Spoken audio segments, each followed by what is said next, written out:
All right, everybody, welcome to the first ever live broadcast of the Fresh Ice Hockey Podcast. With me, as always, is my brother Brian, and I'm Andy Matusi, and this is going to be a great show. As always, the show is presented by XenoPucks, great company over there, and we'll talk about them later. But we have a lot to get to today, and I want to get into it. So, Brian, how you doing, man? I'm here. Yeah, me too. I've been having some internet issues this morning. Yeah, that's all right. That's not we can't work through. We're very excited to be here. So I want to jump right into it. We got some playoff hockey we got to talk about, but the highlight of today's show is our guest that we have on today. So I'm going to give a very brief overview of his resume as to not butcher it. But our guest today is Robert Pizzini, and he is a award-winning CEO. He is also a huge hockey guy. He's a Navy Special Operations veteran. And he's also a best-selling author of the book, Elevate Your Leadership. I don't want to get into details without him here, so I'm going to bring him in. Everybody, it is my pleasure to welcome to the show, Bob Pizzini. If I can get him in here. I would say add him in. I'm trying. There we go. Thanks for the applause, Brian. That's really noted. Man, welcome to the show. It's good to have you here. Hey, thanks, Andy and Brian, and congratulations on your Fresh Ice Hockey Podcast. You guys are full of energy, full of spice. And you've got you just have a great format, and I love listening to you. And congratulations on your sponsorship with XenoPucks. That's awesome. Thank you. They've been very good to us, and I always try to return the favor to them. They're good people. So, all right. All right. Let's jump right into it. First things first. I would be remiss if I didn't let you talk about your resume. I didn't want to do that because you know far more about it than I do. Yeah. So if you want to start off actually with your book, that would be great. Sure. Well, thank you for giving me the opportunity to do that. Of course, I love talking about my book. I loved writing it. And a big part of why I wrote it and a big part of what I'm trying to share with others is hockey. There's a section in my book. I talk about how I grew up playing ice hockey. I grew up without a father. Tragically, my father was killed when I was 4 years old. Mm-hmm. And the sport of hockey really provided this surrogate, father and family through the many coaches and people that I grew up playing hockey with, right down to Mrs. Maygard, she was Coach Maygard's wife and still lives in Kenosha, Wisconsin today, and found out I wrote a book. And she's like, "Oh my God, will you please send me a copy of your book?" And so reconnecting with some people, and I talk about the USA Hockey Level 5 coaching seminar, Lake Placid, New York, the Herb Brooks Arena. I mean, awesome. That's like Mecca, that's incredible to visit that place, to be there with 450 coaches from around the country. And the takeaway and the message I have in my book there is, I went there to become a better hockey coach, and I left there a better husband, a better father, a better employer, somebody who 40 people rely on. I have 40 employees who rely on me to make good decisions. And so just through the entire hockey experience, throughout my entire life, childhood and adult, it's brought great benefit to me. And I just want to share that with other people. And then beyond that, real quick on the book, and then I'll put a dot on it. I believe strongly in leadership. Obviously, the book's titled Elevate Your Leadership. And there's many things that influence leaders. There's many things that help leaders become better over time. Leadership is a practice, like yoga is a practice, like lawyers have a law practice. And then there's practice on the ice. So anyway, I discuss how people can build a foundation in leadership, how you build it, how you maintain it, how you advance it. And then part 2 of the book is all about the health and wellness of a leader. And this goes to my veteran and my military experience, which we'll talk about a little bit with Warrior for Life Fund. But paying attention to health and wellness is so critical. It doesn't matter who you are or what you do. If you want to be good at whatever it is in this world you do, you've got to pay attention to health and wellness. And I share what I learned through the veterans programs regarding brain and heart health and just health and wellness. And I dive deep on it and show people how they can really take charge of their health. And it's not about what the scale says or, this diet or that diet. There's just some general things we all should have learned in 5th grade that we should be doing every day. So that's a quick summary of the book. Thank you for giving me the opportunity to discuss that. Not a problem. I just want to say thank you because, as I showed, I have a copy of your book. When I started my career here in Ohio, it was my first legitimate management position that I've ever had, and I was kind of going into it with a blind eye, and fortunately I was able to pick up a copy of this, and it has helped me immensely. If you haven't read this book already, even if you don't do anything in a leadership position, this is a book that everybody should read at some point. And there's good life advice in here aside from leadership qualities and all of that. It's a good book for anybody to pick up and read, and you can find it on Amazon.com too. If you pick up a copy, give it a read, and make sure you leave them a review too. Just saying. Thank you. Yeah, not a problem at all. With that being said, God, this book is so great. I want to get into, you talked about the Warrior for Life Fund, and as I mentioned earlier, you're Navy Special Operations veteran. I really want to hear, being a military guy myself, I really want to hear more about that from you as well. Yeah, so from one veteran to another, both of which served in the war zone. Thank you very much. And I echo that as well. Yeah, there's a brotherhood, there's a whole nother level of brotherhood just based on that, or sisterhood. There's many females that I served with in the war zone that I remember till this day as being, young, brave soldiers. Absolutely. So, but Warrior for Life Fund. So the Warrior for Life Fund is a 501c3 that has been created here in Virginia Beach, Virginia. Virginia Beach has the largest concentration. I mean, it's the largest naval base in the world in Norfolk. So Norfolk, Virginia Beach, kind of like Raleigh, Durham, or Minneapolis, St. Paul, or Tampa, St. Pete. Yes. And also within our area, we have the largest concentration of special operators. So Navy SEALs, Navy EOD, which is my background, explosive ordnance disposal, and Navy divers. And within that, we discovered, we really meaning the main person who put this together, his name is Ryan Crowley, but others as well. We discovered that military people, especially special operators, we seem to grow up playing hockey. We have this affiliation with hockey. And so Ryan recognized that a long time ago, and he formalized a foundation. And the foundation is called the Warrior for Life Fund, which focuses support to active duty veterans and their families through sport, mainly hockey, and community as they navigate the unique challenges of combat deployments and transitioning to service or transitioning to life, the civilian world after service. And Warrior for Life Fund utilizes an evidence-based and informed approach, creates an enduring environment of fellowship, fitness, and mental cognitive health improvement that has lasting impact to our members, families, etc. And the things we do, like sled hockey, adaptive sport, right? Generically speaking, sled hockey specifically, is kind of one of the foundational programs within Warrior for Life Fund.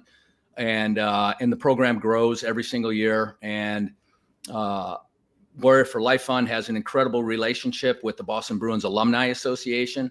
So Frank Simonetti is currently the president of the Boston Bruins Alumni, former defenseman for the Bruins. Yes. And so our organization goes up to Boston a couple times a year. And the Bruins alumni, sometimes with active players and certainly retired players, they come down to Virginia Beach every July. And we hold a big event. We conduct clinics for youth hockey. We bring in the Paralympic USA gold medal hockey team. I think they brought 10 members of their squad this past July. Nice. And I own a business called I Fly Virginia Beach Indoor Skydiving. And so amongst all the activities we do, we do on ice and off ice activities. But one of the things we do is fly. And one of the beautiful things that we can do at I Fly Virginia Beach is enable people with disabilities or missing limbs or other ailments to experience the dream of flight. So we had this wonderful experience in the flight chamber. So I think it was 3 years ago. Imagine, flying in the flight chamber with Kevin Miller, who was active. Yeah, nice. He was active 3 years ago, and he's a big supporter of the organization. And and him and Brad Marchand are very close friends. Yes. And they have something called March and Milko. Yes. Yeah, exactly. So so we received tremendous support across the board, but really enabled by the two leaders currently in our organizations, which are Ryan Crowley. He's a retired Navy SEAL captain. His career is incredible. This guy has served our country in the absolute highest capacity possible. And he took that skill and that knowledge and that care and that love. And I really want to use that word deliberately. He took that love of his teammates and that love of the sport, and he figured out a way to benefit the greater good. And then Frank Simonetti really took the Bruins Alumni Association full speed ahead with us, and it's been great. And I'm going to pause and catch my breath there. Yeah, that's fine. I mean, that was a lot to put out, and I am absolutely mind blown. As you said, to start off from one service member to another, thank you for everything you've done. And I mean, it's truly genuine from one to another. Man, what a career too. It's a lot of stuff, man. I'm surprised you had time to even fit us in. Yeah. No, this is great. As far as the Kevin Miller thing, I miss having Millsy on the team. You know, when he was healthy, he was a dominant force on the ice. I'm obviously a huge Brad Marchand fan. Yeah. He's my favorite player. That's just incredible. I think everything you guys go out of your way to do to help veterans is absolutely incredible. I know firsthand, and I'm sure you do as well, how difficult the adjustment process back into the civilian world upon leaving the military can be, primarily mentally, on an individual. And I know I struggled a lot. I have a lot of friends that I was deployed with that struggled a lot too. And there's nothing worse than feeling like you don't have that camaraderie anymore and that you're alone in the world trying to figure things out on yourself. And I think hockey is a great way to go about that, because it still brings in those values of camaraderie and someone's always going to have your back. Well described. And let me just expand on that real quick. Part of Ryan's process of putting this together and formalizing it was kind of what you just said. When we come back, especially from deployments in war, we have this hypervigilance, right? You come back and you know, I say to my wife, "Who left the light on?" You know, you're and hypervigilance is appropriate in the war zone, but it's not appropriate at home. Correct. And but it is appropriate on the ice. So yeah, absolutely. so what Ryan discovered, amongst the many things, is that hockey was a legitimate outlet for people coming back from deployment, you know, war zone or not. He witnessed firsthand this legitimate outlet for service members and their families, you know, for father-son or father-daughter to be out on the ice together. And so it works in that regard. And I'm just honored and fortunate to, you know, be a part of the organization. I would say I wish I lived closer, because I would jump on that in a heart. What a great thing to have. It sounds like a blast. Yeah. Well, if you guys can make it out here this July, you know, I invite you to participate in some of the events that we're doing. It's a lot of fun. You don't have to threaten me with a good time. I just want to stress enough real quick. This is to anybody from the military community who may be watching. You know, we all joke, you know, as veterans, especially those of us who have deployed, that, you know, not everybody sees combat on their deployment. And there's always that joke, well, you didn't have a real deployment, or, you know, I saw more than you. I mean, at the end of the day, it's all good fun. We know whether you see combat or not on a deployment, it still has an effect on you mentally. And it's a different way of living while you're deployed. So to come back, whether you saw combat or not, it's still a tough adjustment process for anybody. So don't be down on yourself and think, oh, I shouldn't feel this way, I didn't see anything. You still got acclimated to a different way of living, and there's still an adjustment process, and it's okay to reach out and ask for help. And I can tell you, thing. Yeah. Oh, I'm sorry. Go ahead. No, you're good, man. You know, it took me a couple of years myself to realize that it's okay to seek help, and there's people out there willing to help you. You're never alone in the fight. And I think Bob and his organization, I think I mean, that's the best way to go. It incorporate, you're not just helping yourself.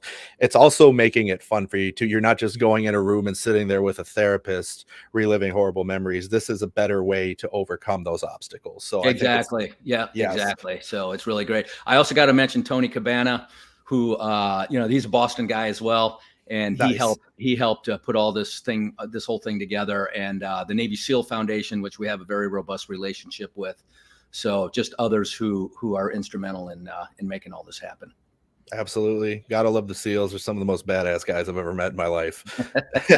And I've been fortunate enough to actually come across a few of them during my time in the Army. And just different level human beings, but some of the coolest guys you'll ever meet. So with that being said, I do want to talk about some hockey. You got me all fired up now talking about all this with the Bruins alumni organization. Yeah. I can't even tell you how jealous I am. I mean, obviously, don't let the Panthers jersey in the background distract you from the fact that I'm a diehard Boston Bruins fan. Hey, they finished ahead of the Bruins technically. Yeah, they sure did. I they had a great season. I love the Panthers. Obviously, I lived in Florida for almost 8 years, so I got a lot of love and respect for the Panthers, but I will always be a Bruins fan. As you see, Brian's got the Bergeron jersey back. Very nice. Background there. Love it. So that's player of all time. Yeah, a greatest two-way forward to ever play a game. That's my opinion. Yeah, he played in the alumni game last year. We went up there. It was Navy SEALs against Bruins alumni, and it was Bergie's first, or Bergie as they call him. Yeah. It was Bergie's first alumni game, and it was, we were all awestruck. There's just no other way to put it. Everybody scared to take a face-off against him? We just capitulated that altogether. It's like, anybody go out there and take it because it doesn't matter. Yeah, it doesn't matter. Guys, 60% career face-off wins. No chance. Stick blade sawn off by an elite talent. Yeah. No, that was a lot of fun. But again, awestruck and honor, and to be done. We play at the Warrior Ice Center, which is the Bruins' official practice facility, and it's a rink. Yeah, it's a rink, and there's lots of activities there, and we got a tour of their clubhouse, so to speak. Down in the bowels of the Warrior Ice Center, and nice. But to be across the hall in our locker room from their locker room, and all the activity before and after the game, just interacting, and they're all first-class guys, every single one of them. And it's just such an honor to be able to participate and do what we're doing, in our case for the Warrior for Life Fund and for the Bruins alumni and their charities as well. So they have absolutely.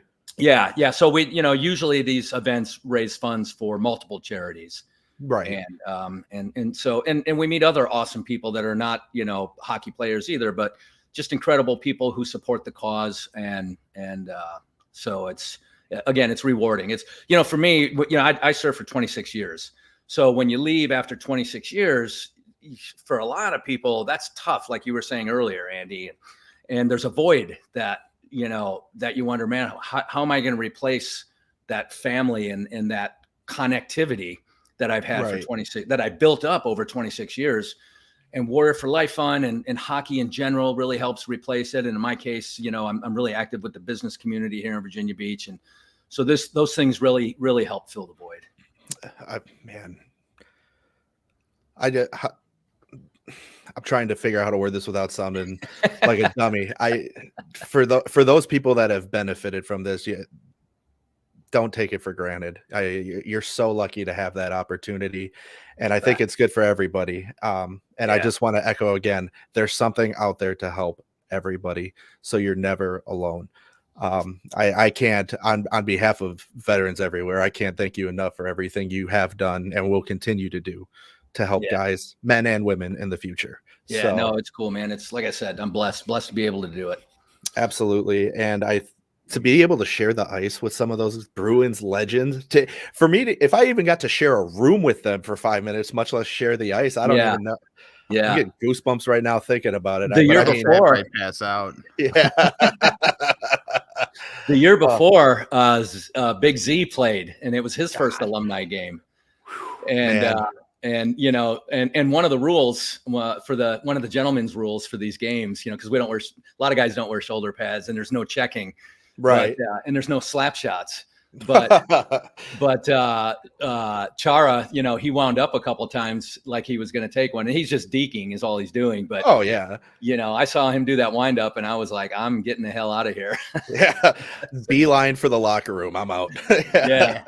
One of the most powerful slap shot there is, man. And yeah, I sure do miss Char. I miss Bergie. This Bruins team that we have right now is still super fun to watch. But you're always hot, man. We got guys who are hitting very similar numbers, actually. Oh yeah, yeah. So in terms of goals and assists, overall points, and so yeah. So while we miss them, we got some guys that have really filled, really filled in well. Absolutely. I that does bring me to what I do want to talk about primarily, and Brian's going to chime in now. I know we've kind of been talking. Military, right? I didn't really have a dog in the fight. So I didn't Brian, can you keep it down a little bit, please? Yeah. I'm trying to be on my best behavior over here. Yeah. We're going to move on to the result of the Bruins Maple Leafs game 1 from last night, which all three of us watched. Brian's going to have an opportunity now to bring us his side of the show, which is always very good. Brian's full of hockey knowledge, more than I think anyone human could ever hope to be. So let's talk about hockey from last night. The Boston Bruins and Toronto Maple Leafs faced off in game 1 of the Stanley Cup final in the first round. Playoffs, not final. There you go. Yeah, I'm jumping the gun. Yeah, we'll cross that bridge when we come to it. But and game 1, round 1 of the playoffs, and Bruins ultimately come away with a 5-1 win. Thankfully, it was a very lackluster performance on the Toronto Maple Leafs, and I mean, this has been a team that's been pretty dominant all year, especially with Austin Matthews scoring 69 goals, which I don't want to harp on too much because that's all ESPN sports. That's all everybody's talked about. But I want to get Brian's input here about what you saw last night, what you liked on both ends, and what you didn't like. Well, for what I liked, I mean, first of all, for the Bruins, it was, I talked to you on the phone yesterday, and the last time they played each other in the playoffs, I mean, Chara was still the captain of the team. So there's been a changing of the guard for sure for the Bruins since their last meeting, but it's still kind of the same system of hockey. They've attacked the Leafs mostly the same way they have in previous playoff series. They're a very hard team based on the way they play to beat in a physical game. The Bruins are. So they just stuck to their guns last night. They were tight checking. They were in all the corners, chasing down all the pucks. I thought Jeremy Swayman had a fantastic game for them. Toronto did have a couple of really great chances that he just swallowed up. And I think the only goal the Leafs got was from their fourth line. So for the Bruins, they've just stuck to what's worked for them in the past. Just play a really hard checking game. Don't give Marner, Matthews, Tavares, and Nylander's not playing. Or didn't play last night, but don't give their star players a chance to do what they do best.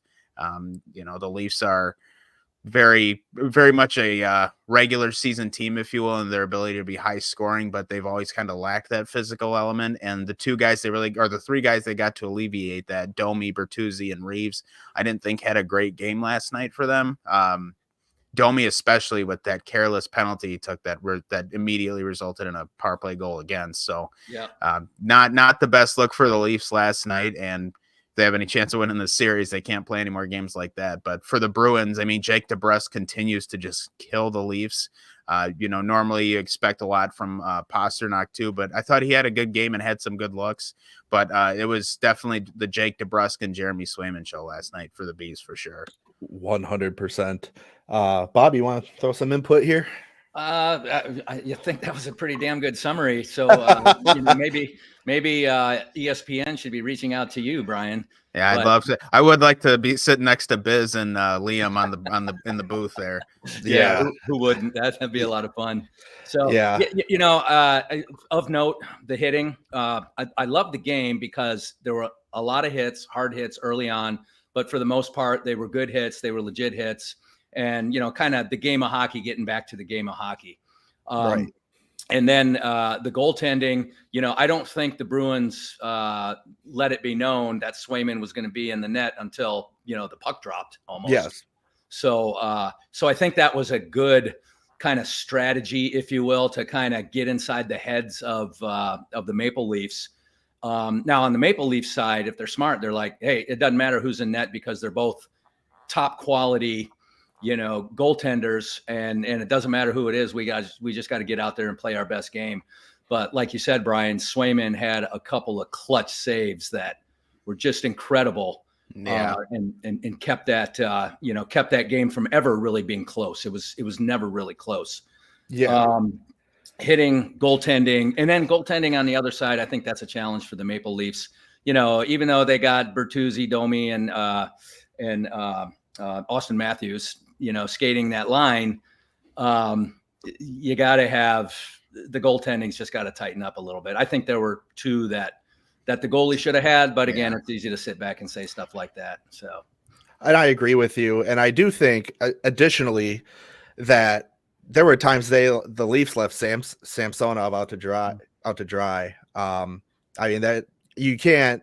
I agree with there was some stuff that he should have had, but I mean the whole team just they didn't perform to the standard I thought they were going to. And granted, I do not want them to perform to a good standard. I want the Leafs to lose this series, but I have this series in my bracket going 7 games because of how dominant the Leafs have been and how crazy good Austin Matthews has been.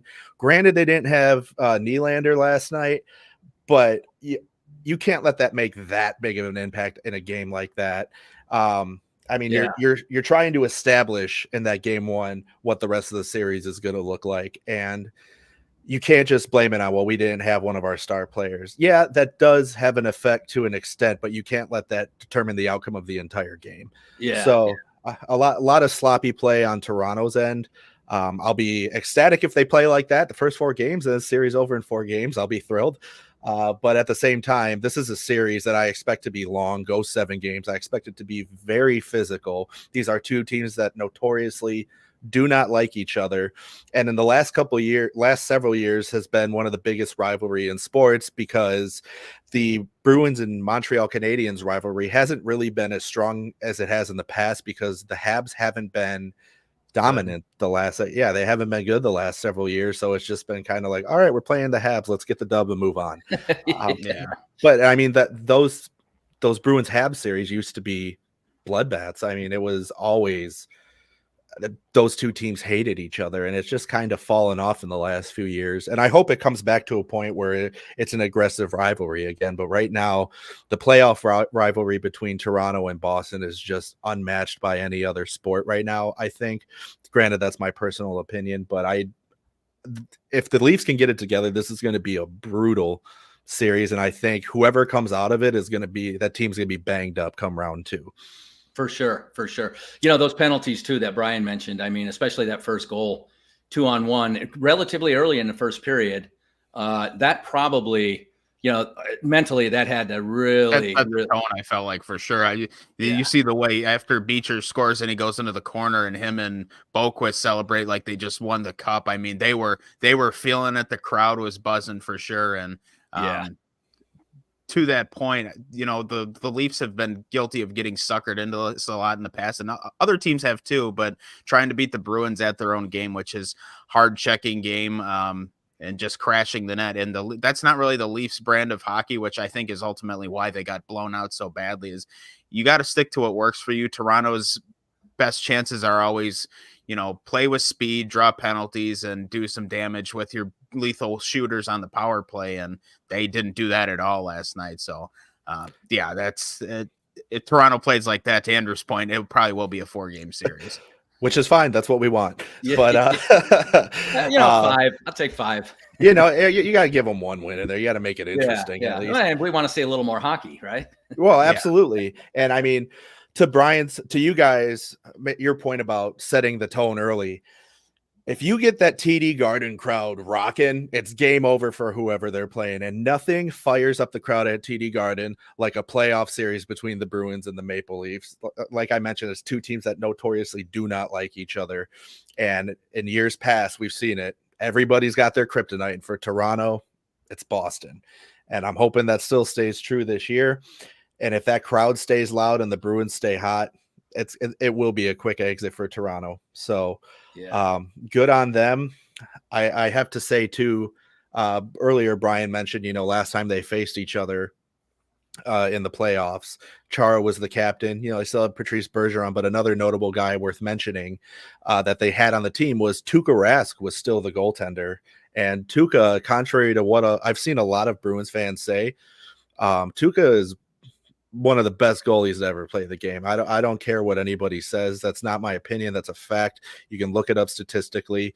Yeah, the one year they won the cup with him, he was the backup goalie, and that was the year they decided to make him the backup. But Tuukka is, first of all, he's my favorite goalie of all time, and he's one of the best to ever do it. Winningest goaltender in Boston Bruins history. The guy's got a resume a mile long, first ballot Hall of Famer, if you ask me. To prove how ridiculously obsessed with the Bruins I am, my wife and I have a cat, and his name is Tuukka. So very, very committed to the Boston Bruins in this household. And I should point out, I am not from Massachusetts, born and raised in Kenosha, Wisconsin. I just love the Bruins. Cheddar header. Yeah, absolutely. So I want to see the Bruins, especially after last season's early exit. That was hard to watch. That was hard. That was tough. Especially when you're up 3-1 in a series like that. But hey, any team can get hot at the right time. Anything can happen to anybody. Yeah. So you just don't know. And that's why I'm such a firm believer of you don't base your playoff run off what happened with all the teams in the regular season, because it's a different animal. And you can see it's a different atmosphere just in the arenas. I think anybody can see that. It's louder. You can feel, literally, even watching from home, you can feel the energy through the TV. For sure. It's just a different environment. Everybody's angrier. They're agitated easier. There's nothing like playoff hockey, and there's nothing like Bruins playoff hockey. Yeah. No, to your point on the energy, they're sold out every time. And over the last few years, we've been to TD Garden a few times, and the energy is unbelievable, even regular season games. But by comparison, our ECHL team here, the Norfolk Admirals, yes, they have a 9,000 seat stadium. And during the regular season, they're selling 2,500, 3,000 seats, something like that. Right. They're going through these different evolutions and things like that. But so 3,000 people sitting in a 9,000 seat stadium feels like empty, like crickets, like where's the energy? But you put 3,000 people in a 3,000 seat stadium. Oh yeah, through the roof. It's 100%. Yes. Yeah. So now you make it 18,000 or 19,000, whatever the Garden is, and just absolutely, literally, you can feel the buzz and the vibration. Absolutely. And to back that statement up, obviously I've been a Bruins fan for a long time. I've only been to Boston one time in my life. My wife and I went to TD Garden in March of 2018, and the Bruins were fighting for first place, and they had to beat Tampa, who they were tied with for first place. And they played Tampa the first game we went to. That was my first ever Bruins game in TD Garden. Cool. We had great seats. It was the most electric atmosphere I've ever experienced in hockey. The Bruins ended up winning that game. They won 4-1, or I think it was 4-2, actually. It's 4-2. Okay. It was most electric. Pasternak had a power play goal. The crowd went nuts. Bergeron had this beautiful tic-tac goal. The whole game was insane. And then 2 days later, we sat center ice in the club level.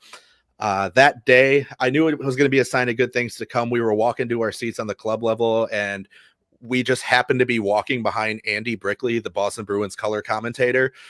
I'm freaking out. My wife didn't realize it. And I'm like, that's Andy Brickley. And she's like, what? And I'm like, never mind. And so I called him. I was like, hey, Andy. And he turned around and it was him. And I was fangirling hard. I love Andy Brickley. Yeah. And he ended up being the nicest guy. He was like, you could tell he wanted to talk to us. It wasn't just like, oh, great, here's another fan talking. He was engaged in the conversation. He was super nice. He offered to take a picture with us. That's great. That was great. I mean, he shook my hand. Just the nice, everything you would hope Andy Brickley is exactly what he is. Just a nice guy, very knowledgeable about hockey. It was so cool. And then the Bruins went on to beat the Panthers that game. That's so cool. Both games I've seen at TD Garden, they won, and it was in a matter of 4 days. Haven't been back to TD Garden since, but Chris and I are going to try our best to make it happen, because aside from the hockey games, the city of Boston was just an excellent trip. I had so much fun on that trip. And, tons of fun. So, the Bruins had a goalie. I can't remember the year, and it's going to take me a second to think of his name. I think he played 1 year with the Bruins. Cleon Daskalakis. Does that ring a bell? I'm gonna have to go to Brian for this. Yeah, I was saying not for me. That one, it's an awfully Latvian name, though. Yes, it is. Latvian or Greek. There's a lot of I think it's Greek. I think it's Greek. Okay. That's a great name, though, man. Yeah. Talk about a hockey name. Cleon Daskalakis. But let me just tell you about Cleon real quick. So he's part of the Alumni Association, and he opened up a club right across the street from the entrance to TD Garden. I think it's called the Legacy Club, if I'm not mistaken. Mm-hmm. And he hosts events there. And he hosted the Warrior for Life Fund and the Bruins alumni when we were up there. And just a first-class guy. But he still puts on his gear and he'll play in the alumni games. That's incredible. Oh, it's so much fun, just a great part of the overall experience. But if you're ever back there, let me know. And I'll get you vectored into his place, which is that's an experience unto itself, just to visit his place, which is right across the street from Bobby Orr. So, that's incredible. Love it. And so I should also point out too, when we were there, they had just started building that hub on Causeway where they ended up moving the Bobby Orr statue to. The Bobby Orr statue was still in that little park off to the side of TD Garden, if you know what I'm talking about, that little grass area. So they had just started construction on the hub. So I have not seen it with the hub. Except for on TV. So I really want to see that because I also know they moved the team store to the hub. I got to get back there, man. And that's a picture. That's a picture unto itself right there. So we just tell you one more. I could tell you all these really cool stories. And again, just fire away. You're not breaking my heart. So fortunate. So the first year we played in the alumni game, we actually skated it was Boston Bruins alumni versus the New York Rangers alumni. Yes. And Warrior for Life Fund players, we skated with both of those teams. A bunch of us skated with the Bruins, a bunch of us skated with the New York Rangers. It was a 2-game series. We played the first game at Bentley Arena in Boston. Nice. Yes. And then 2 days later, we played at Madison Square Garden. And that's the picture that I put up earlier with me holding the New York Rangers microphone. Yes. So we're down in the bowels of Madison Square Garden, getting ready to do our little exhibition. But so in that first game, that first year, like I said, I skated with the Bruins. A bunch of us did, and Ray Bork skated that year. Oh, that's awesome! You got Ray Bork making a breakout pass to me. That's incredible. Oh man, the hair on my arms just stood up. Oh man, it's like that was like I was never so motivated to properly receive a pass and advance the puck. Yeah. My one shot in life. Don't mess it up. Exactly right. It's get it, advance it, and then get off the ice before you mess something up. So. Oh man, I wouldn't even know what to do. I'd be like, yeah. I don't know. But that was tons of fun. But you talk about how first class all these professional players are.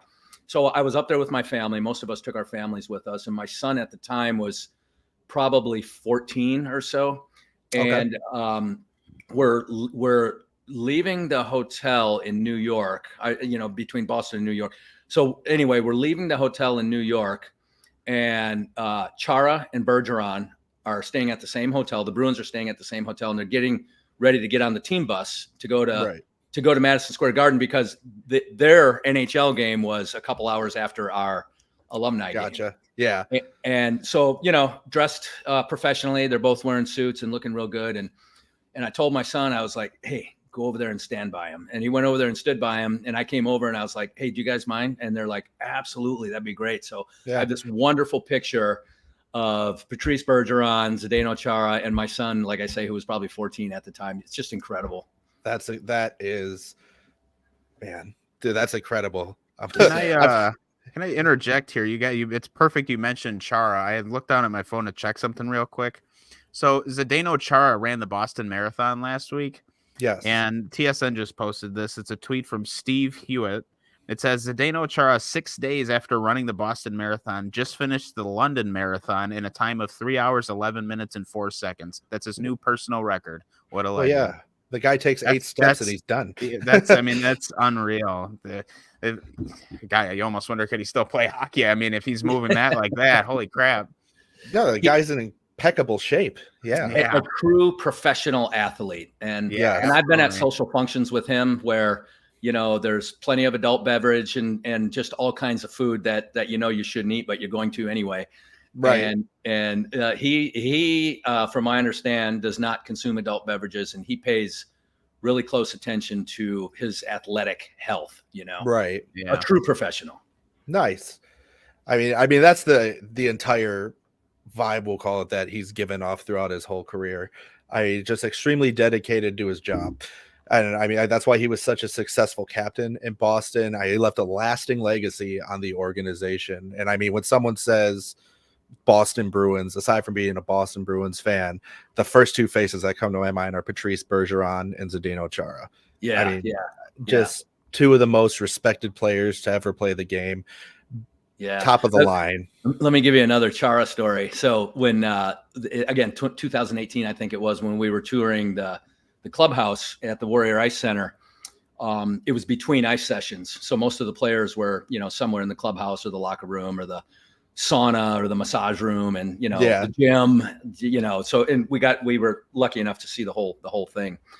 And Chara walked by and they all stopped and talked to us. It was just so first class and so just, and but I asked him why he appears to be the only player in the NHL who doesn't wear a visor.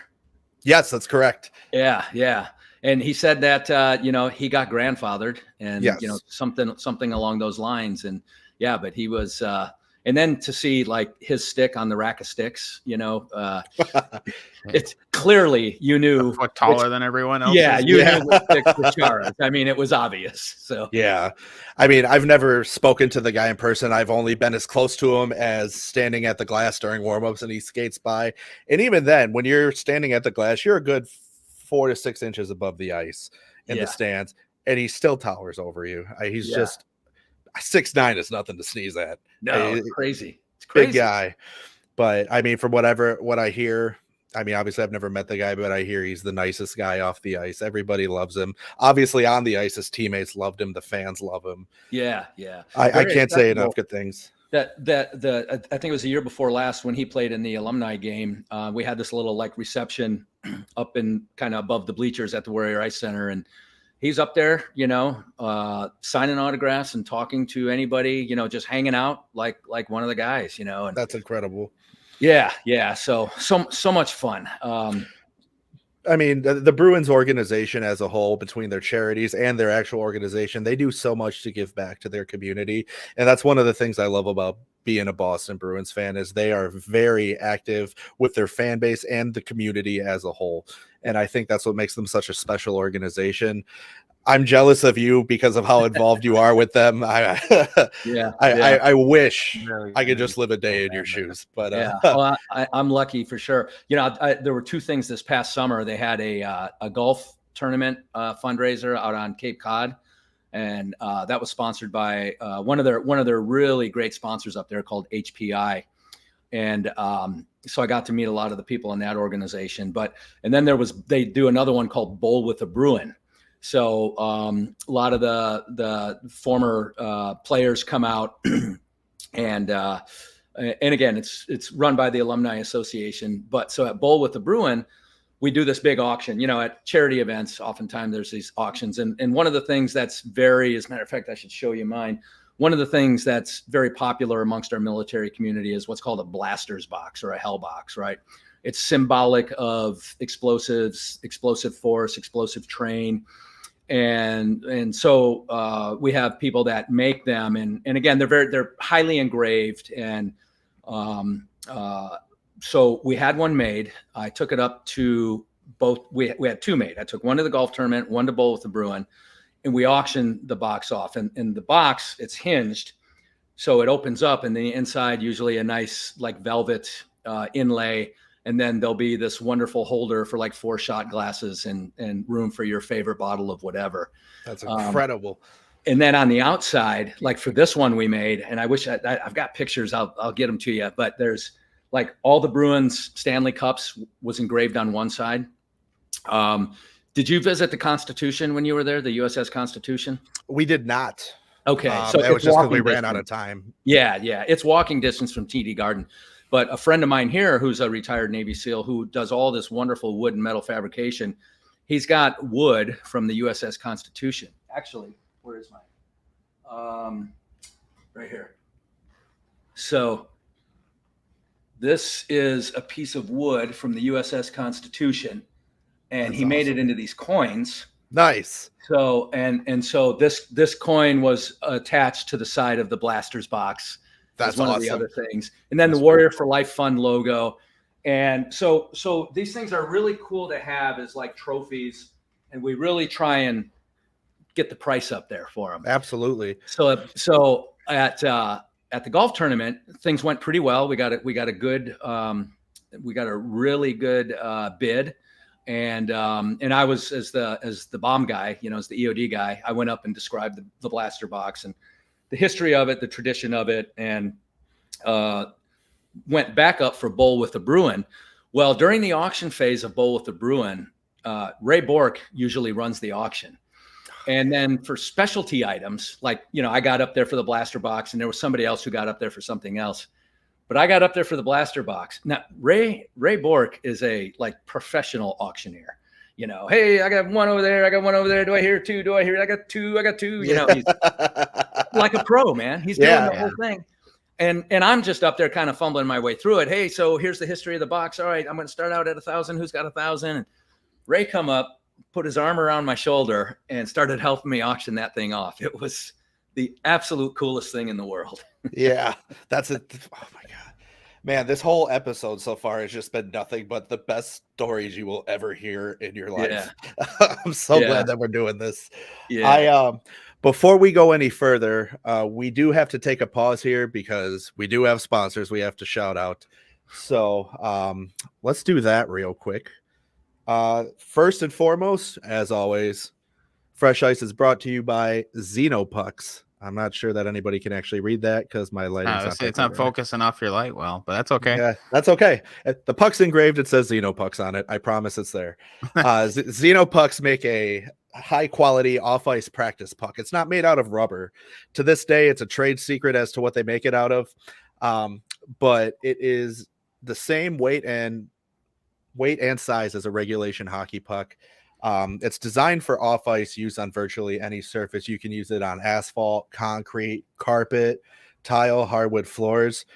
Maybe don't do it on your nice hardwood floors, but hey, I can't tell you how to live your life. But it's great if you just want to get out there and practice your stick handling or your shot, because ice time's not always an option. Sometimes you can't squeeze it in. Sometimes it's not available.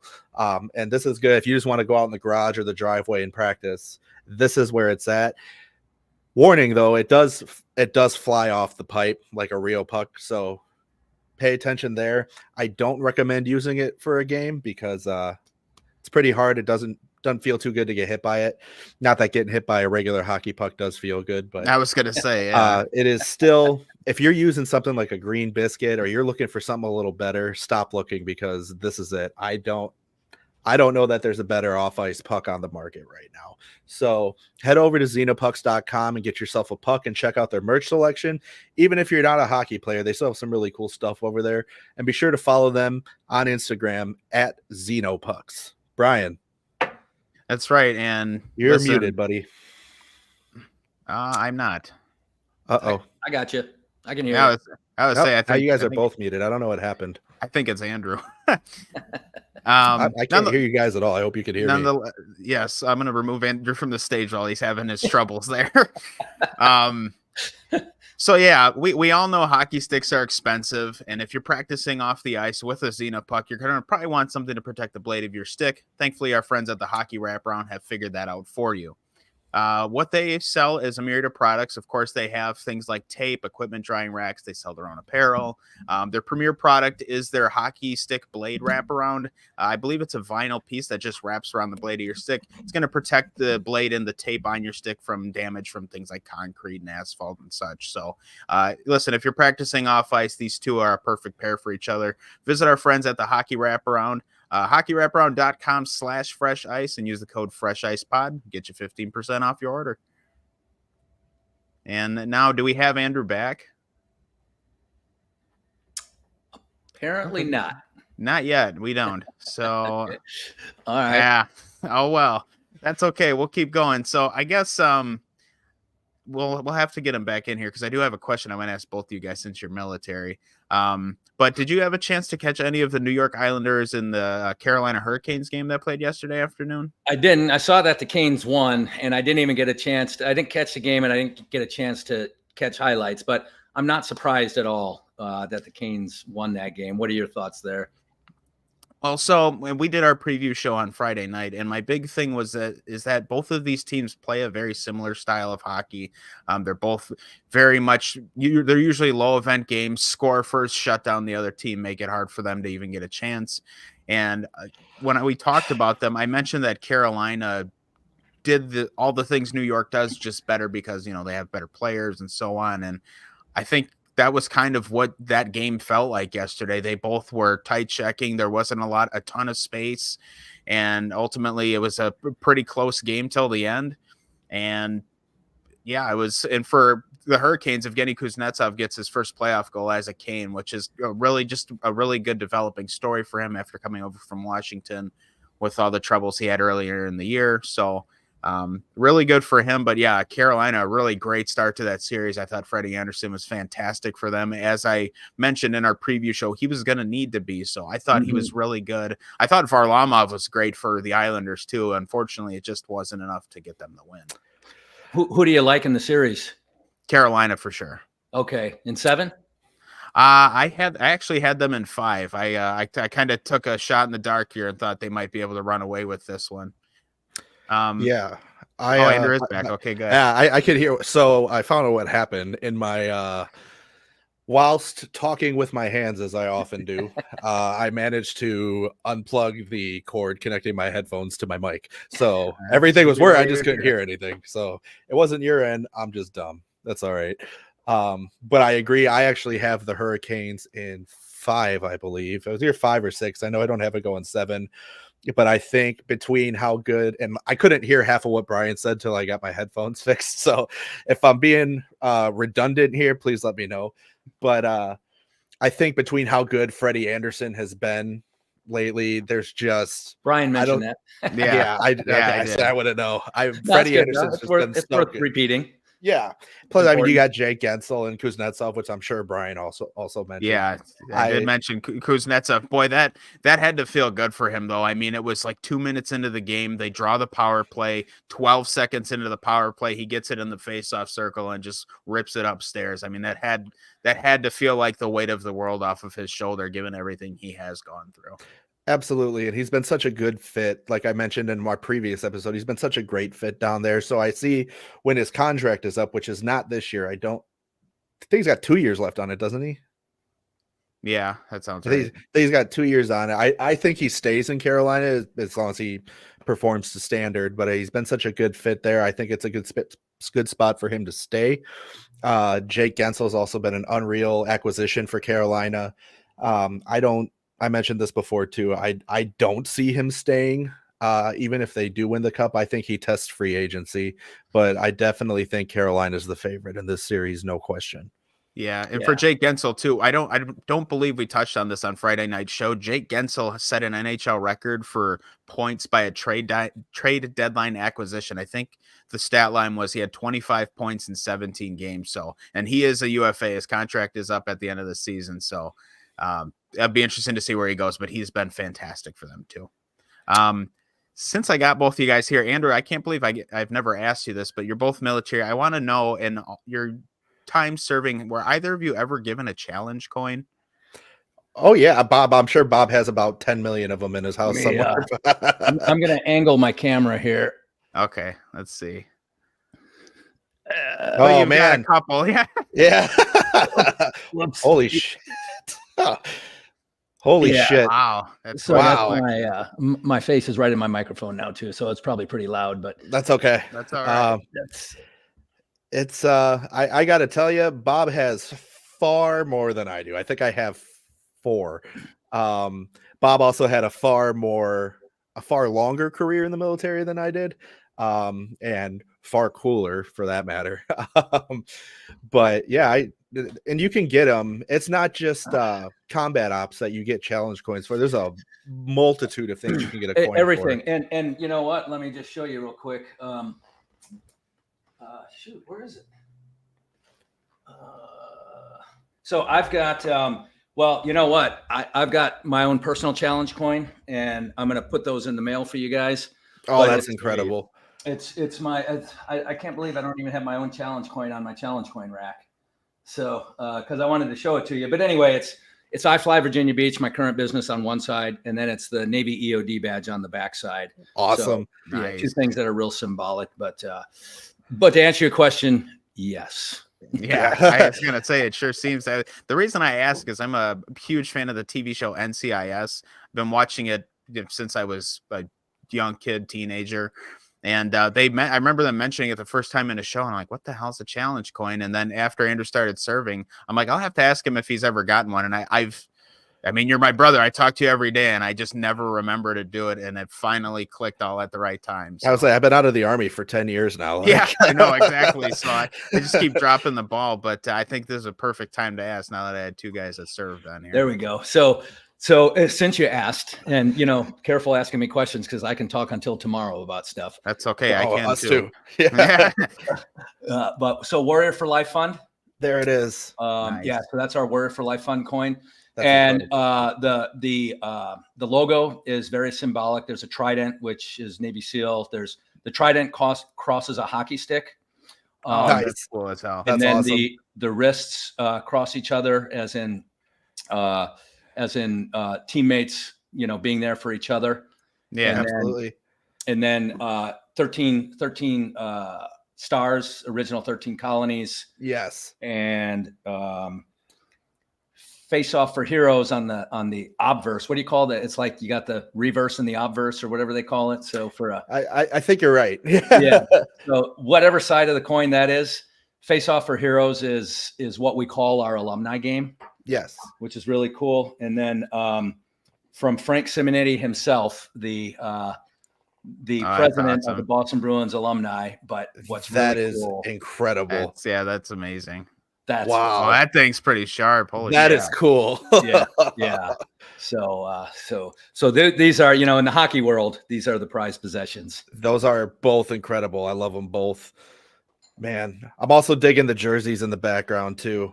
Yeah, I love that retro Bruins jersey. That thing is sharp too. I'm liking the Warrior Fund or the Warrior jersey in the background. That thing is really nice. I see it's got the Bruins logo on it too. It does a lot of symbology in that we have Operation Hat Trick, which is another foundation on one sleeve, and then Navy SEAL Foundation on the other sleeve. And like you said, the Bruins logo across the back, the lower side of the back, it says Warrior for Life Fund, all spelled out. And there's one other thing. So I'm gonna make Bob bigger on the screen here real quick. Here, I'm so blind I can barely see. So let's pull up this. Now I can see the other jersey better. I mean, I was able to pull the Bruins jersey out because it's such an iconic design. Now I can see the better. Okay. Yeah. You're gonna scare people with this full shot of me, but it's easier to see. They look at us every week. Faces. Okay. Yeah, I was gonna say. Listen, they've been watching us. They'll be just fine. What's crazy is they've been watching us and they keep coming back. So that's awesome. We're pretty lucky. That's what you want. Yeah. So absolutely. one of the things when the Bruins come down every summer, we play a memorial game, and so the jerseys are made each year based on who we're memorializing, and it's we've had a couple we've had heavy hits throughout the entire last 20 years, 20 some odd years, if you will, but we had some really close losses lately. One of our teammates' wives, who was a very active hockey mom and a very active, what we call ombudsman. So somebody who represented all the other wives with the command or, whatever military unit the husbands were assigned to, or the spouses were assigned to. And her name is Kathy, and unfortunately she passed away kind of suddenly from cancer. Goodness. So we had the Kathy Mitchell Memorial Game. Nice. That was back in November, I believe. And so I actually had the absolute honor of coaching her daughter for a couple of years of high school hockey. And so that's all part of the extended family, if you will. The other thing I'll add to that particular game, that's the last time I put my skates on, and that was last November. And we were playing against an Army team. Actually, this weekend, we're playing that same team up in Springfield, Virginia. Nice. And so I'm kind of keeping my eye on that as well. I'm not up there, obviously.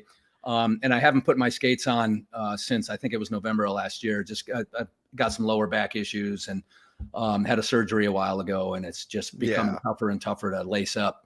But in that game against those Army guys who were really good, there were like 5 minutes left in the game. My line's on the ice. I'm on the post.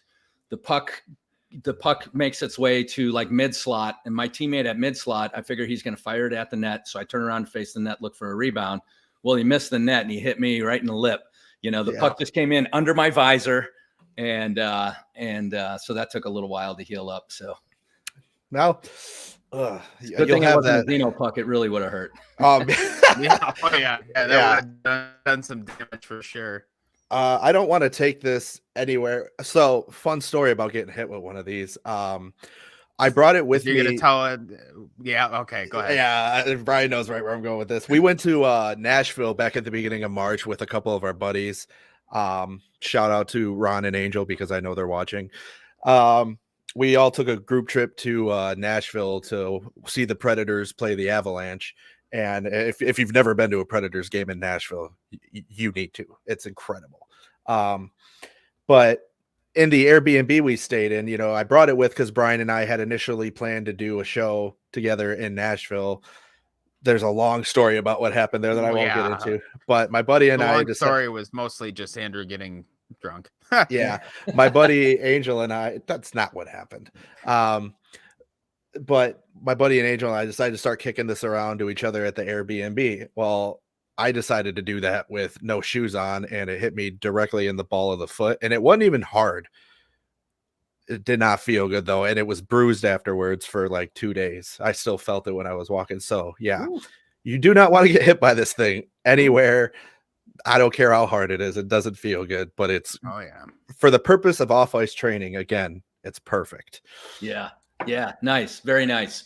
And to your point, Brian, I think when you were talking about, the hockey stick and training in the backyard and all that, I mean, I coached for 12 years, last 4 years were high school, and you develop more skills, quite honestly, any great hockey player, that you develop more skills in the backyard or the basement, over time than you do on ice. I mean, ice time is limited. It's all there is to it.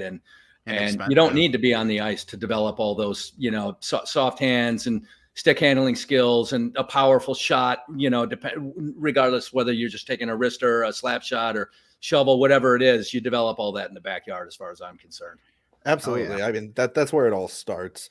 I mean, a lot of people that started off playing hockey, you don't start off on the ring. You start in your backyard, your back patio with a little driveway, mom in the car. $30-$40 net from Dick's Sporting Goods or whatever. Well, I don't know what they cost now, but I mean, everybody starts the same. I mean, some people make some pretty insane backyard rinks too. We did. I grew up with one in my neighborhood at the Hartley's house. They would make an awesome rink in the wintertime, and we lived like 3 blocks away on 2nd Avenue. Yeah. And you guys familiar with that part of town down there? Yeah. Oh yeah. Yeah. So 2nd Avenue, if you're going north, it curves and spits out onto 3rd, and right on that curve is where the Hartleys lived. And probably still do. I don't know, but they would freeze a rink every year. That's awesome. And I would skate from my house right down the middle of the street to their house. And that's pretty much where I learned how to skate. And that was my introduction to hockey. That's Andrew and I didn't get into hockey till our adult lives, but the backyard of the house we grew up in would not have really allowed for a backyard rink. Yeah, we had a big hill in our backyard, so that would have been more like a ski slope than a hockey rink. A little toboggan action. Yeah, exactly. Yeah, it's not suitable for a hockey rink unless you count the times when the bricks froze over on the patio. During the winter. I tried to go out there when it would ice over, but it just. I mean, there wasn't much room, so yeah, it's not the same. But nevertheless, I've seen some really cool backyard rinks in my day. If you're a Bruins fan, there's a special that the Bruins do every season called Brick's Backyard Rinks, and it's run by Andy Brickley. You get an opportunity to see some really cool ones there too. So if you're not a Bruins fan, check that out. But we're past that point in the season already, so you got to wait till next year. That's cool. All right. Man. That's awesome. What do you guys, so it's 12 o'clock Eastern. I think it's a 12:30 puck drop, right? For Florida and Tampa. That's I know Andrew's probably itching to go. I mean, God, I could go. Well, I'm not itching to go. I'm enjoying every second of this. Yeah. If I got to miss the start of not the itching game. to go, but I know you want to watch. I know you're ready to run through a wall. That's definitely a game to watch. Too. What do you think about that one? So we're kind of, Brian and I are different on this one. I think we're in agreement that it's going to go 7 games, but I'm saying Panthers on this one, and it's not because I'm a Panthers fan. I mean, I am, but I just think Florida has the edge over Tampa this year. But Brian brought up some good points to where, Vasilevsky in the playoffs is a different animal. And while the Panthers have had an outstanding goalie tandem this year in Anthony Stolarz and Sergei Bobrovsky, Bobrovsky in the playoffs, he's either stands on his head or everything's going by him. There's no in between. So it's going to largely depend on what kind of Bob we get during the show or during the playoffs. And we have Bob Pizzini for the show. Well, we have Bob for the show, but I meant Bob for the show. Yeah, You know what Bob for hockey. Yeah. To that point, I definitely took Tampa for my bracket. I mean, they've been playing extremely well lately. They're one of the hottest teams in the league, and Vasilevsky has gotten his groove. And now I say all that to say that I want Florida to win because Andrew and his wife are Panthers fans. So I'm certainly cheering for the Panthers. But when I did my bracket, I did my best to pick with my brain and not my heart. Cause I'm like, God, if I was, my wife likes Vegas a lot too. We're Wild fans, but she really likes Vegas too. And so I'm like, if I was picking with my heart, it'd be Vegas Panthers Stanley Cup final rematch. Yeah. But, yeah. That's discipline there. If you can separate your brain from your heart. It's difficult. When I filled out my bracket last year, I'm like Wild and 4, every series. Of course. But, that didn't work out quite that way. Yeah. Okay. So it'll be Wild and 5 on your next one. Yeah. Let's assume they make it next year. Yeah. Hopefully. Let's get through it next season first. That's I was gonna say, I'm not a Wild fan, but I did have high hopes for them here towards the end of the season. I was hoping they were going to make a good push and pull in, mostly for Brian because Brian's a Wild fan. They had such a bad start to the season. That was their downfall ultimately. Quick story on Coach Cooper, John Cooper. So the Norfolk Admirals, again, our local ECHL team, they used to be AHL. Their last year of AHL was 2012. Coach Cooper was their coach, and they won the Calder Cup. And then he went to the NHL the next year. and look at him now. Yeah. Got 2 Stanley Cups to his name, 3 appearances. So he won. I think that was only his second year coaching too. I remember when he joined the NHL, they talked about how successful he had been as a minor hockey league coach, but then his second full season in Tampa Bay, they were in the final against Chicago. I know they didn't win and they had injury troubles, but he's really not had a bad season in Tampa Bay. He really is an outstanding coach. Yeah. Well, and I mean, you can argue. We'll sit here and argue all day, the 2 COVID cups that Tampa has. Oh, they're not real cups, whatever.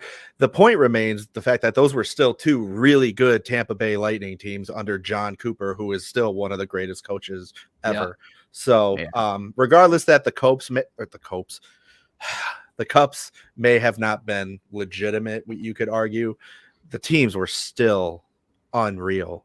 Yeah. Listen, he took him to 4 finals. He's got to be doing something right, Yeah, I would say the guy's nothing to sneeze at. He's an outstanding coach. He's in the position he's in for a reason. Yeah. He's got a great story too. He was one of the guest speakers at that Level 5 USA Hockey coaching seminar I went to in Lake Placid. Yeah, and I think he said he was an attorney in his previous life. Yeah, and one of his clients had a kid who wasn't very good at hockey, I shouldn't say that.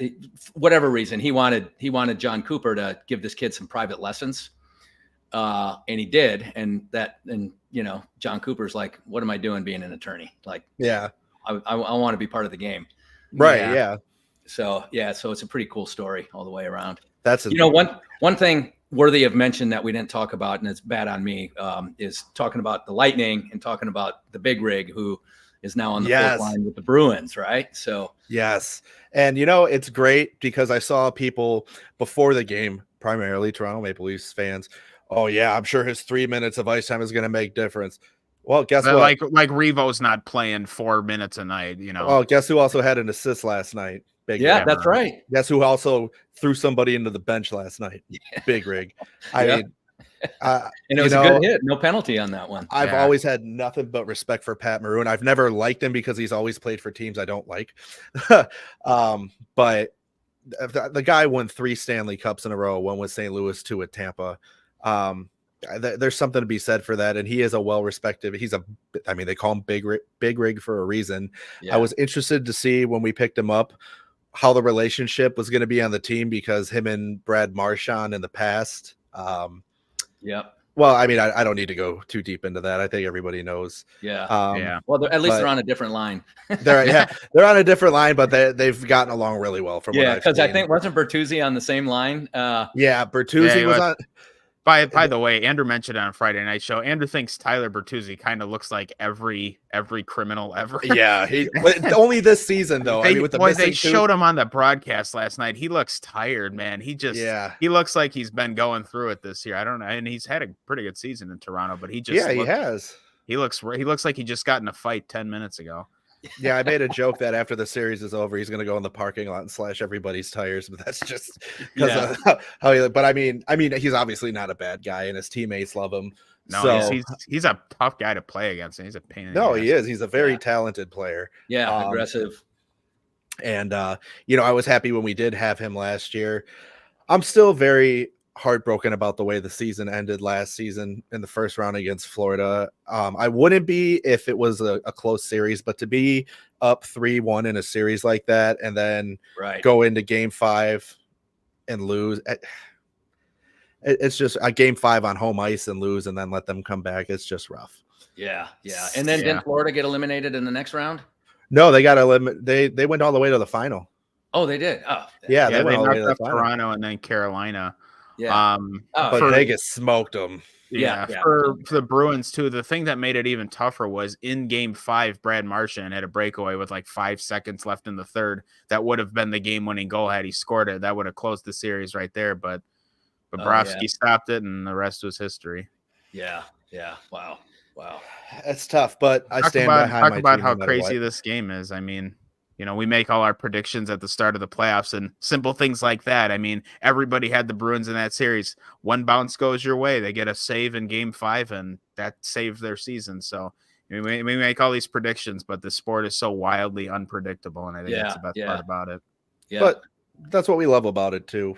So that being said, go ahead, Bob. Well, I was going to say, I think on average, if I remember from my USA hockey coaching clinic, the puck changes direction like every 1.2 seconds or something like that, So yes. Yeah. So, and that gets to Gretzky's thing, you got to figure out where it's going to be, and that's where you go. And you're doing that every second. Yeah. Oh yeah. Oh man. Oh, it's anyone's game all the time. Yeah. Before we go, I do want to give you one more chance to shout out anything you'd like, whether it be iFly or your book or anything, or the Warrior for Life Fund. Please take this opportunity. Yeah. So that I will definitely shout out Warrior for Life Fund one more time.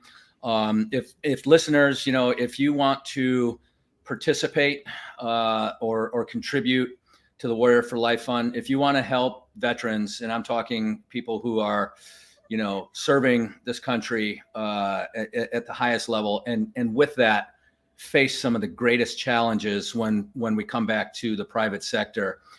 Check out Warrior for Life Fund, hit that donate button.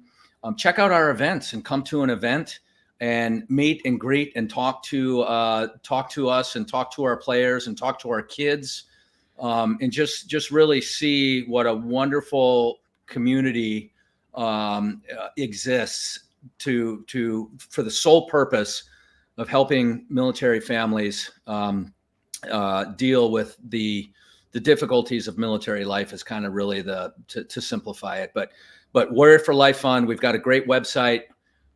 You can hit donate. You can check out our events. You can, plan on you can plan on a trip to our rink. Iceland is our rink in Virginia Beach, Virginia. I forgot to mention Rich and Vicky Appleby, who operate our ice rink and who were instrumental in the developing Warrior for Life Fund and support us in so many ways through our pickup games and all the different things that we do. So please check out Warrior for Life Fund. Go to the website, go to the Facebook, whatever. Actually, you can go on Facebook and you can see our team playing up in Springfield, Virginia right now. So Jamie Pastoric, retired Navy media person. He runs all the media for Warrior for Life, and he's up there handling all that right now. And that's really the only thing I'd like to mention is Warrior for Life Fund. Check out our website and please make a donation. And I will have information, I should say we will have information regarding the Warrior for Life Fund on all of our social media pages. So make sure you follow them on social media, which Warrior for Life Fund, as Bob mentioned. And you can follow us on social media. Facebook is just Fresh Ice Hockey Podcast. And Instagram, you can follow the show on Instagram at Fresh Ice Hockey Podcast. And you can also follow Brian on Instagram at Brian Fresh Ice. Make sure you also check out our website, freshicehockeypodcast.com. Moving forward on the show, whether we're live or not, I'm going to, unless somebody stops me, I'm going to continue to talk about and advertise completely on my own accord for the Warrior for Life Fund. I think. Thank you so much. I can't. No, thank you. I can't even begin to say on behalf of veterans everywhere and the hockey community, what Warrior for Life Fund is doing is just that there's not even words to go out of your way that much to help veterans through such a great program is just absolutely incredible. And the veteran community is very lucky. So, I mean, on behalf of myself as a veteran and a Boston Bruins fan, to you and the Boston Bruins organization and the Warrior for Life Fund, I cannot say thank you enough for everything you guys have done and will continue to do moving forward for not just veterans, but for the hockey community as a whole as well. Just absolutely incredible. And I cannot thank you enough for agreeing to be on our show. This has been fun. It's been fun. It's exactly what I wanted it to be. Who doesn't like talking about hockey? Yeah, exactly. And I'm sure Brian's got a couple of things he wants to say before I close out the show, so I'm gonna let him say that too. Just a couple of things real quick. First and foremost, Bob, absolutely, thank you for coming on. It was cool for me. Andrew is not one that really talks too much about his career in the military, so it's kind of fun to hear him sort of talk shop about what he did. It was kind of nice to see somebody that could bring that out of him and who also served. So thank you for your service as well. And I just think it was really cool to have you on. It was such a different outlook on life that you have compared to, I mean, we just had our friend Ben on the other night, and it's just cool having two so very different guests, but we're all still tied together because we all love hockey. So I think it was fantastic to have you on.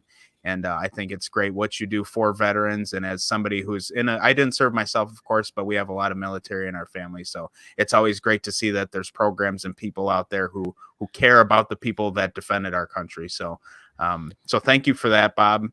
Absolutely. And as far as our show is concerned, we didn't do any tough looks of the week this week from Lightings. We will get to those on Wednesday. Andrew and I have some tough looks of the regular season that we'll address. Yes, we do.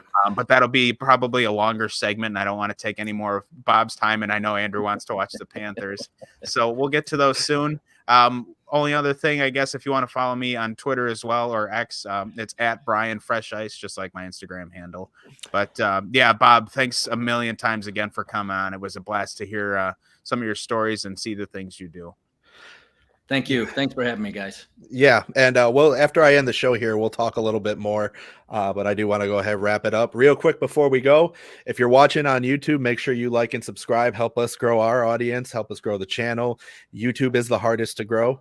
Yes. We're also trying to grow the social media pages as well. So make sure you're following us everywhere to make sure you stay up to date on the show. And last but not least, in regards to Bob, before everybody stops watching this show, if you are someone who works in a management, or if you're in the military and you're a non-commissioned officer or an officer, whatever your line of work is, even if you're not in a leadership position, head over to Amazon.com. Get yourself a copy of Elevate Your Leadership. It's written by Bob. As you can see, he's one of the coolest people you will ever meet. This book has helped me. Without trying to, for lack of a better word, this book has helped me so much in my career, in the line of work I do. I'm not going to broadcast that publicly right now. But it is a leadership role. And this book, like I said, even if you're not in a leadership role, is good for anybody to pick up and read. There's a lot of good life advice in here. And Bob, I hope to sit down and discuss this book with you at some point too, because I learned a lot from it and it's helped me a lot. So thank you. Happy to anytime. Yeah, absolutely. So again, thank you to all of our sponsors, and thanks to Bob for coming on the show.